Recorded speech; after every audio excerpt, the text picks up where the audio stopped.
Hello guys! Today's video is going to be applying to graduate medicine or to medicine as a graduate. The first thing you want to do is your research. You want to look into all the courses available to you, and this is something I did when I was looking to apply to graduate medicine as well. So I made a list of all the 4-year courses on offer, I made a list of all the 5/6-year courses on offer, and then for the year that I was applying, because they change things every year sometimes, so you want to be kept up to date.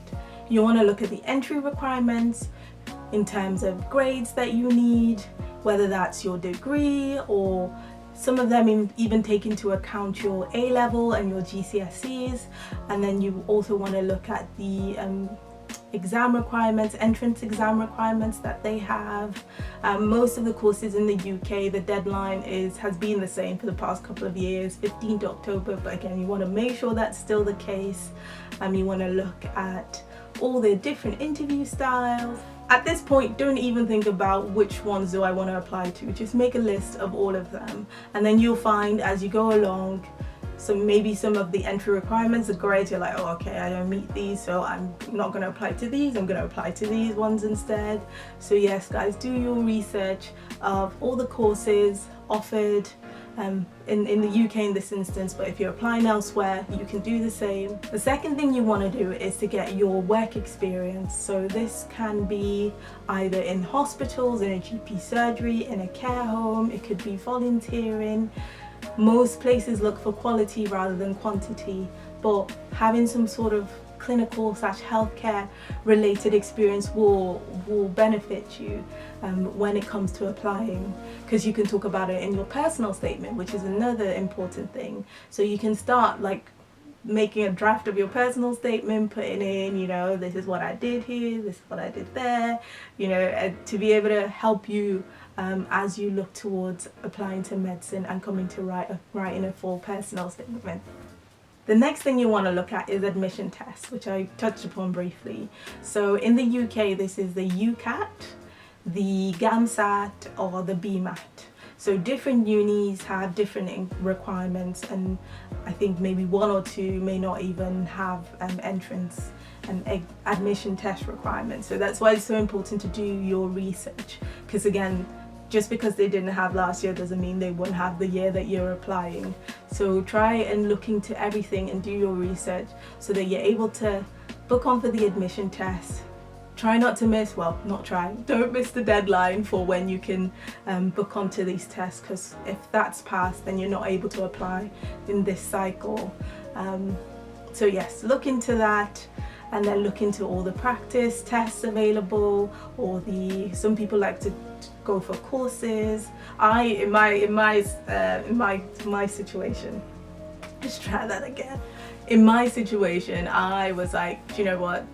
I'm going to do the UCAT first. I'm going to do it sort of early on. And if I do well in this, I'm not doing the BMAT, I'm not doing the GAMSAT. And thankfully I did well in that. But if I hadn't done as well in my UCAT, it was called UCAT at the time, then I knew what I was going to do next. I'm like, okay, I'd given myself enough time to practice for and apply for the GAMSAT or BMAT if I needed.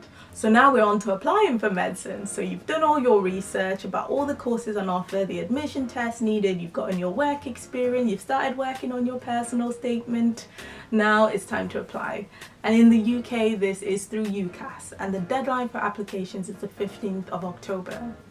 I would recommend applying before this deadline and not leaving it to the last minute, because don't forget, you need referees, so you need references, and these references, at least when I did it, had to have filled out your reference as well before, either on the 15th or close to or just after the 15th, for you to be eligible as well. And you don't want your application to be hindered because your references weren't able to get in on time.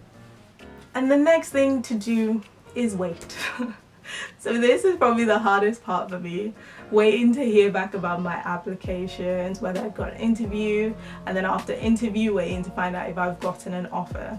So while you're waiting, when you first put in the application, you can start looking at the interview styles for the courses you've decided to apply for, and you can start practicing, doing prep with friends. You could ask around and see if there are any medics who might be able to do like a mock interview for you. There are lots of resources available, great organizations running sometimes free or very affordable prep courses to be able to start looking into that. And at this point as well, you need to make sure, if you've not already, that you get the grades that you need. I applied in the final year of my university, so once I put in my application, I was like, right, I could apply for all this and then not get the grades in the end, so let me put the work in. And thankfully at the end of it, I was able to I got an offer, and then I got the grades needed to be able to go on to do medicine, which was nice because that didn't happen the last time. I did like my graduate entry medicine story. I'll put like a link to it. I did a couple of years ago, which I hope will encourage you if you've not been able to get in like first couple of times of applying, and then you then want to apply as a graduate. If you do all this and you get an offer, massive well done, congratulations, get the grades if you need, or if you've gotten your grades already, enjoy the rest of your time before you start med school. If you haven't gotten the grades, don't be discouraged. You know, you can usually ask for feedback about why, you know, if it's that you've got to the interview stage or the applications stage, you can ask for feedback about, you know, why you didn't make the cut this time, and if they give that to you, you can then work on that. You can also ask people as well around you, maybe send them your personal statement saying, how can I improve on this? If you're in university, the careers department is usually really helpful for this as well. Even if you've left uni, I know that as an alumni you can still get careers help for a few years after graduating, so still look into that and work on your application and try again. If after a couple of times of trying you haven't got in, then there's also looking into other options. I know I had things that I love to do and what I would have done if I hadn't got into medicine. Medicine is great, but there are also a lot of great careers out there where you can make a difference and be fulfilled in what you do. So don't be discouraged at all. I hope this has been a little bit helpful. If you've got any specific questions, feel free to email me or comment down below and I'll try to answer as best as I can.